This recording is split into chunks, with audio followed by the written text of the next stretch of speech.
এখন আর শুধুই বলি অভিনেত্রী নন তিনি, কন্যা দুয়ার মাও বটে। তাই তো আর 5টা মায়ের মতো তার চিন্তার শেষ নেই। সম্প্রতি আবুধাবিতে একটি অনুষ্ঠানে অংশ নিয়েছিলেন অভিনেত্রী দীপিকা পাড়ুকোন, যেখানে তাকে পেশাগত ও ব্যক্তিগত জীবনের নানা বিষয় শেয়ার করতে দেখা গিয়েছে। মানসিক স্বাস্থ্যের যত্ন থেকে শুরু করে নতুন মা হিসেবে অভিজ্ঞতার কথাও তুলে ধরেছেন তিনি।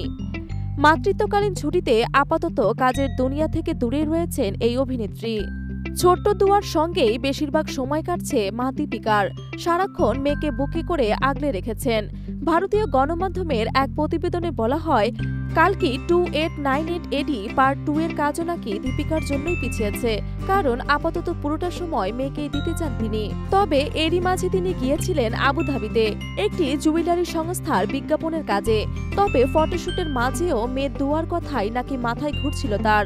প্রথম মাতৃত্ব বলে কথা, খুব স্বাভাবিকভাবেই তাই দুয়াই এখন দীপিকার একমাত্র ধ্যান জ্ঞান। তবে 6 মাসের মেয়েকে নিয়ে ছোট ছোট নানান চিন্তায় এখন ঘুরে বেড়ায় তার মনে। আবুধাবিতে গিয়ে এক সাক্ষাৎকারে দীপিকা জানান, তার সাম্প্রতিক গুগল সার্চ ছিল 6 মাসের মেয়ের থুতু ছিটানো কবে বন্ধ হবে, এর ফলে মেয়ের কোনো সমস্যা হবে কিনা। আর 5টা মায়ের মতোই এমন ছোট ছোট চিন্তা ভাবনায় ঘোরাফেরা করে দীপিকার মনেও। আর কোনো প্রশ্ন জাগলে গুগল সার্চ করে উত্তর খুঁজতে থাকেন তিনি। দীপিকা জানিয়েছেন, তিনি এখন ছুটির দিনগুলোতেও একটু ঘুমিয়ে, মাসাজের আরাম নিয়ে কিংবা মেয়ের সঙ্গে সময় কাটান। তবে মেয়ের জন্যই এখন ছুটি ভীষণই কম, কারণ সন্তানের সমস্ত দেখভাল তিনি নিজেই করেন। প্রসঙ্গত, গত সেপ্টেম্বর মাসে রণবীর এবং দীপিকা যৌথভাবে একটি পোস্ট করে জানান, ওয়েলকাম বেবি গার্ল। সঙ্গে লিখে দেন তার জন্মের দিন।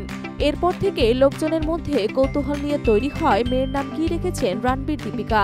সেই প্রশ্নের মাঝে গত বছর দিওয়ালি আমেজের মধ্যে দীপিকা পাড়ুকোন তার মেয়ের একটি ছবি ইনস্টাগ্রামে পোস্ট করেন। যদিও সেই ছবিতে খুদের মুখ দেখা যায়নি, দেখা যায় কেবল পা। তার পরনে জরির কাজ করা গোলাপি রঙের চুড়িদার। এই ছবি পোস্ট করে দীপিকা জানান, তারা তাদের মেয়ের নাম রেখেছেন দুয়া। এই ঘোষণা করে অভিনেত্রী লেখেন, দুয়া পাড়ুকোন সিং।